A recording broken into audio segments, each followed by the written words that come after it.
আমাদের দেশে তাফসীরের নাম দেওয়া হয়, কিন্তু তাফসীর হয় না।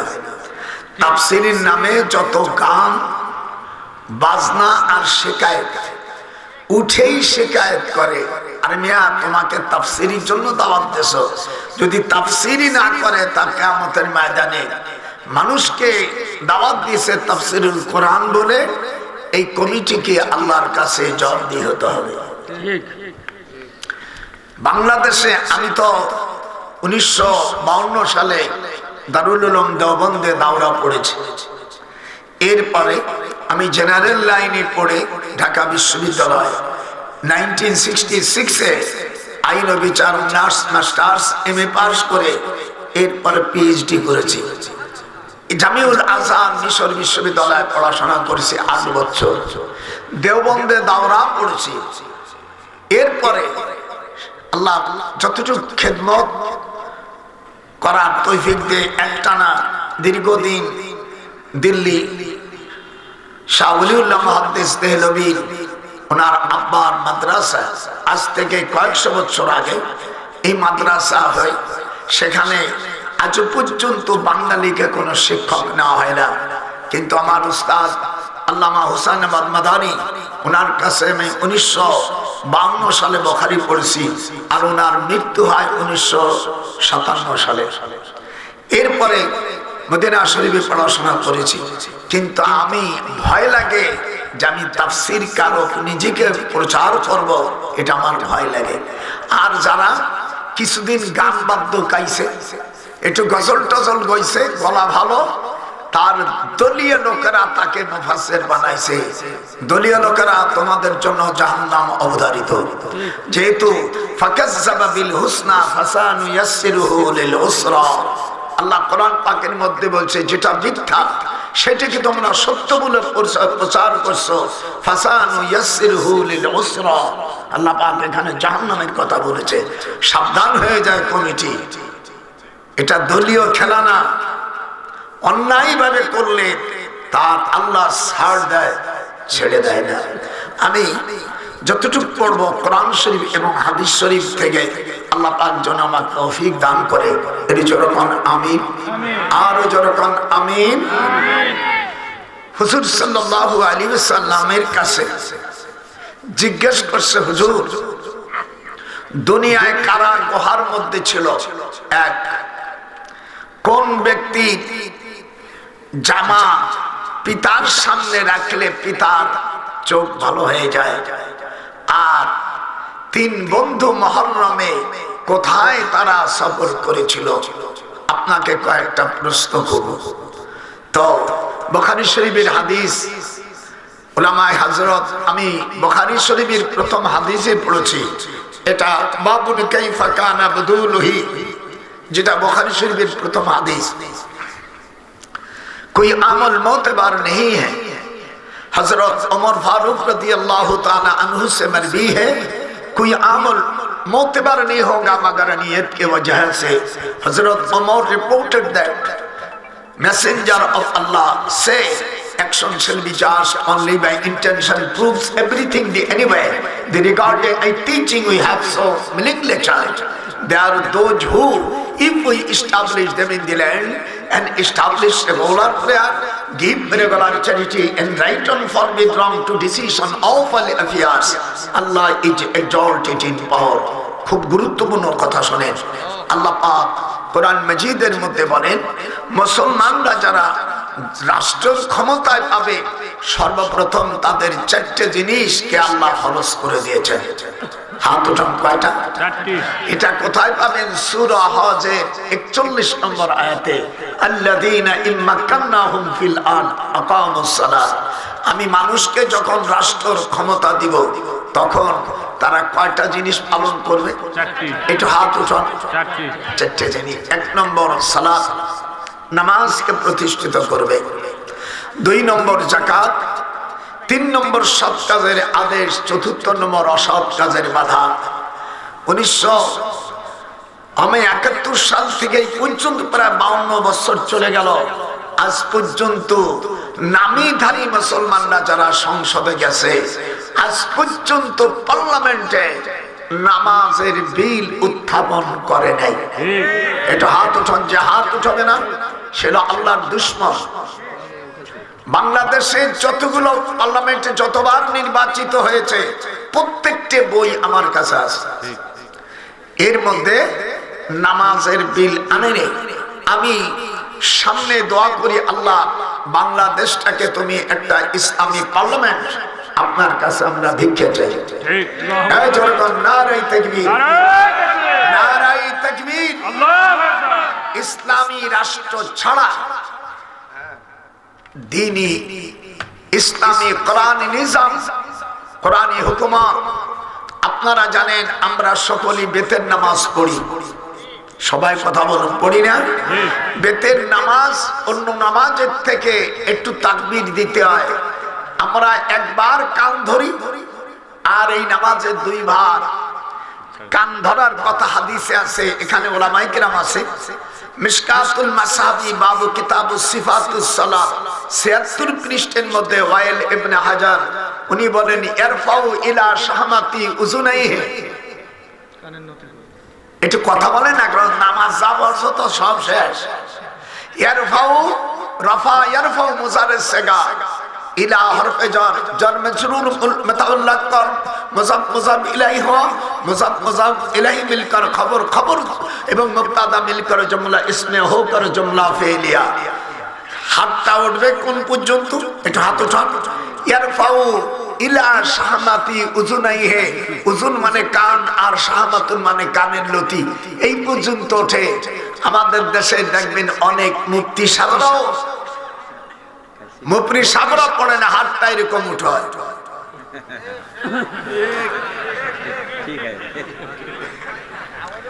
পাবলিকদেরকে বাদই দিলাম, আলেমদের অবস্থা কি? মেয়েরা শুধু কান পর্যন্ত উঠবে না। মেয়েদের ব্যাপারে হুজুর বলছেন ইয়ারফাউ ইলা মানকাবাইহি, তারা কাঁধ পর্যন্ত উঠবে। এই যে দুটো মাসলা শিখলেন, আপনার কি নেকি হয়েছে তা জানেন? হুজুর বলছেন মাজালিসুল ফিকহ খায়রুম মিন ইবাদাতিন 60 সানাতান।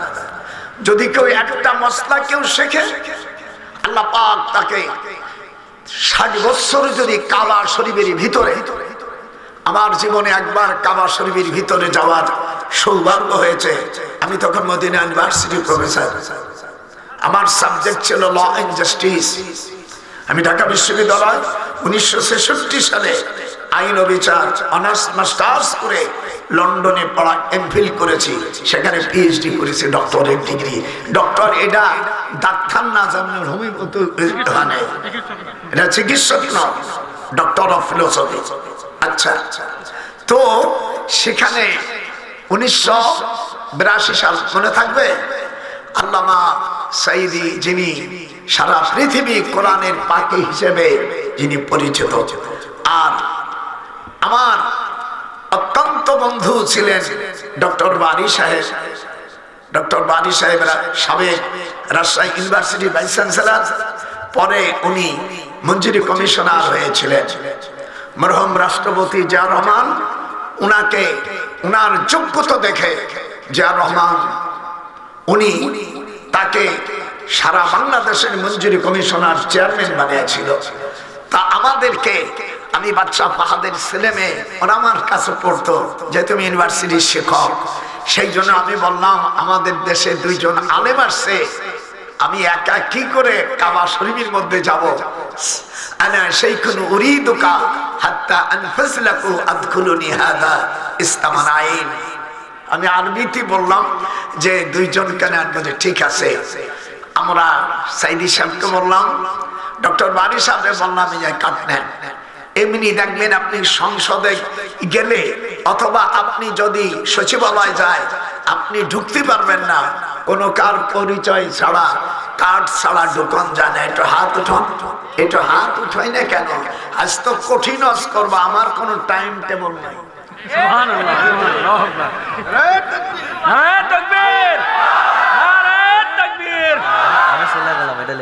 আচ্ছা ঠিক আছে, যাক, আপনাদের ভালো লাগতেছে না? সকালবেলা শুক্রবার তারিখটা মনে রাখেন 1982 সাল। 1982 সালে দেখেন ঈদের চার্জ দিলে পাওয়া যাবে। তো ওখানে সকালবেলা সাইদি শাহ, ডক্টর ওয়ারি সাহেব আমরা চিন্তা করতেছি, এহরাম করে ফেলছি যে কখন ডাকে। সর্বপ্রথম উনি মিশরের প্রেসিডেন্ট হোসনি মোবারক, নাম কি হোসনি মোবারক, আর দ্বিতীয় হলো কাশ্মীরের মুখ্যমন্ত্রী শেখ আব্দুল্লাহ। এরকম 17 জনের নাম শেষে আমাদের বাংলাদেশের 3 জন লাল কাবা শরীফের মধ্যে ঢুকে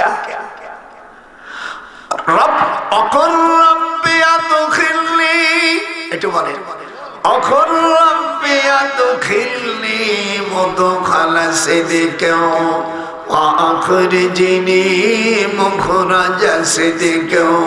واجعلني من لدنك سلطانا نصيرا وقل جاء الحق وزهق الباطل إن الباطل كان زهوقا আয়াত পড়লাম, নামাজ পড়লাম। কাবা শরীফের ভিতরে যেদিক ইচ্ছা সেদিক নামাজ পড়া যায়। ফাআইনামা তুওয়াল্লু ফাসাম্মা ওয়াজহুল্লাহ। আজ পর্যন্ত কোরআন আমার হাতে, আজ পর্যন্ত এই 3 জন ছাড়া কাবা শরীফের মধ্যে কাউকে কোনো বাঙালি জাতিকে ঢুকায়নি। এই জন্য আমি আল্লাহকে বলি, আল্লাহ আমি তোমার ক্ষুদ্র বান্দা, আমার কোনো যোগ্যতা নাই, সব যোগ্যতা আপনার। আনতা মাওলানা ফানসুরুনা আলাল কওমিল কাফিরিন। আল্লাহর কাছে চাই যে আল্লাহ তুমি বাংলাদেশ, আমার ৯৭ বছর 9 মাস বয়স, আমি আপনার কাছে ভিক্ষা চাই এই বাংলাদেশটা যেন আমি ইসলামী রাষ্ট্র হিসেবে দেখে যেতে পারি। আসতে বলেন ওরে মুসলমান, পড়া কমাইতে মুসলমান ধরো কেন। আল্লাহু আকবার। আমরা কোন চাটুকর পায়খানার এপিট ওপিট কিন্তু আমি আর কিছু বলবো না, যেহেতু বুড়ো মানুষ। তো আল্লাহ রাব্বুল আলামিন কোরআন মাজিদের মধ্যে বলেন, কিয়ামতের ময়দানে অনুসারীরা নেতাদেরকে বলবে, আমরা তোমাদের সাপোর্ট করে নেতা বানাইছিলাম, আজ আমরা ধরা পড়ে গেছি, দয়া করে আমাদের বাঁচার ব্যবস্থা করে দাও। ওয়াবারাজু লিল্লাহি জামিয়া। শুধু আয়াত আর কোরআন আর হাদিস হবে। রাজি? রাজি। এই মূর্খ কিছু পাগল সগল বক্তা এইগুলো গান গাইয়া দেশটারে শেষ করে ফেলেছে। বাউল রাজা গান না জানে, এরা তা জানে।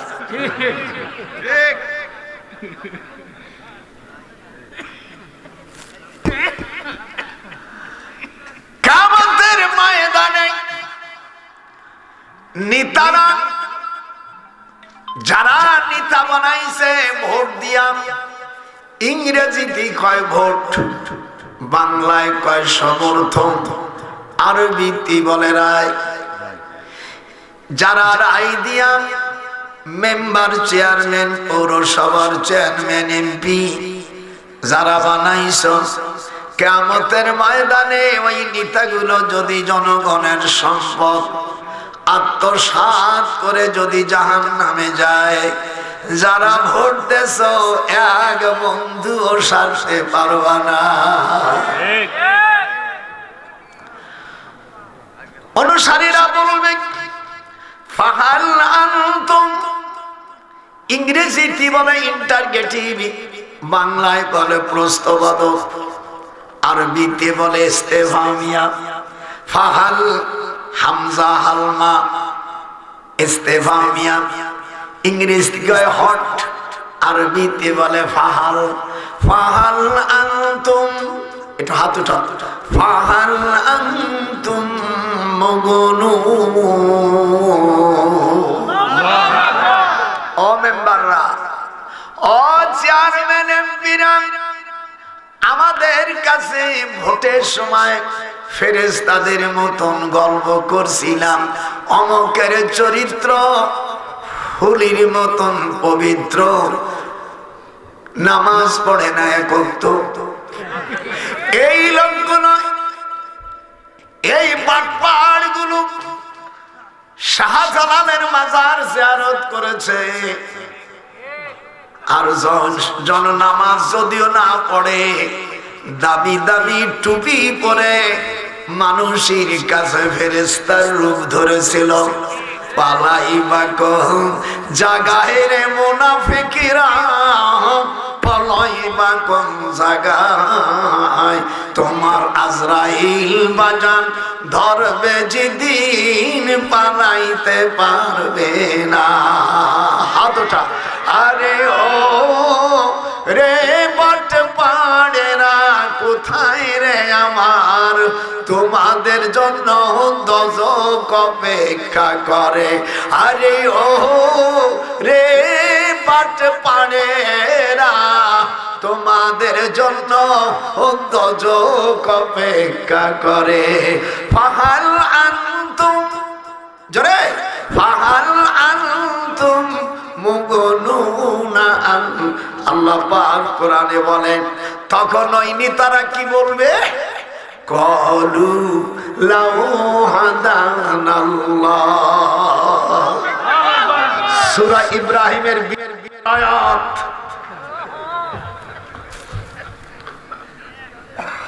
তোমার কালেকশন আমি করে দেবার একটু আছে, আমাকে সুযোগ দাও। কি চিনতে হয়েছে, দিনা হয়ে গেছে, এই জন্য আপনার আমার ভাই এই বয়সের মানুষ বিছানায় পড়ে গেছে। সেদিনকে আমার স্ত্রী বলতেছে, তোর দাদি করছে তোমার যৌবন না আগের থেকে বাড়তিছে। আমরা তোমার সমস্যা কি? নারীরে ভালোবাসা আর একদিক দিয়ে ভয় পায় না, এই বয়সে আর হয় না।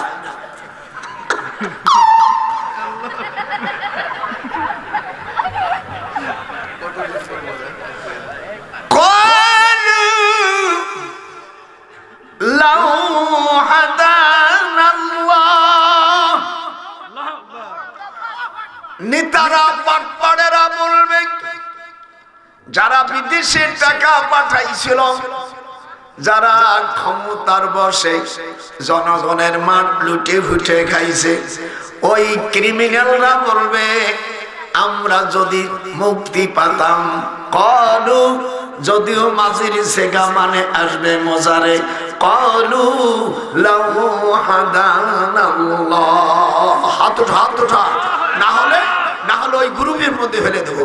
কলু লাউ হাদানাল্লাহু লাহাদাইনাকুম সাওয়াউন আলাইনা। এই কথা আমার না, আল্লাহ তাআলা। একটু দুই হাত উঠায় দেন, নারায়ে তাকবীর, নারায়ে তাকবীর। আল কোরআনের আলো, না, ঘরে জ্বালায় সর্বনাশ করছেন। আল কোরআনের আলো সংসদে জ্বালাইতে হবে। সংসদে না জ্বালায় এই জাতিকে আমরা একেবারে নিস্তেজ করি। পার্লামেন্টে আমাদের যেতে হবে। আপনার আল্লাহর কসম করে বলেন, এই মুনাফিকদেরকে আর সমর্থন করবেন না? বলেন, আমি শপথ করতেছি। বলেন, মুনাফিকদের কোরআনের বিরোধী যারা, তাদেরকে সমর্থন দিব না, তাদেরকে ভোট দেব না, এই অঙ্গীকারের উপর বায়াত গ্রহণ করতেছি। সোজা কথা, সারা বিশ্বের মুসলমানদেরকে এই ওয়াজ কোন মৌলবী করে না, এটা আমি করলাম। এদেশ আমি নবম সেক্টর একজন বীর উত্তম, এই দিয়ে দেশকে স্বাধীন করে। বদমাইশ ভোটটা দিও, তুমি দেবা, তোমার বউ চুরি করে আর একজনে দেবা।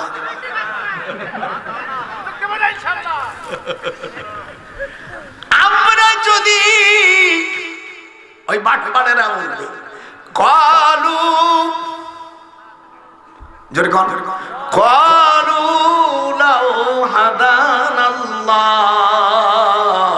হামেশা কিভাবে কোরআন পড়ে দেয়, আমরা যদি মুক্তি পেতাম, যেহেতু মুক্তি পাবো না, জনগণের মাল আমরাই তো লুটে লুটে খাইছি, আমাদের এই দেশের টাকা বিদেশে পাচার করছি।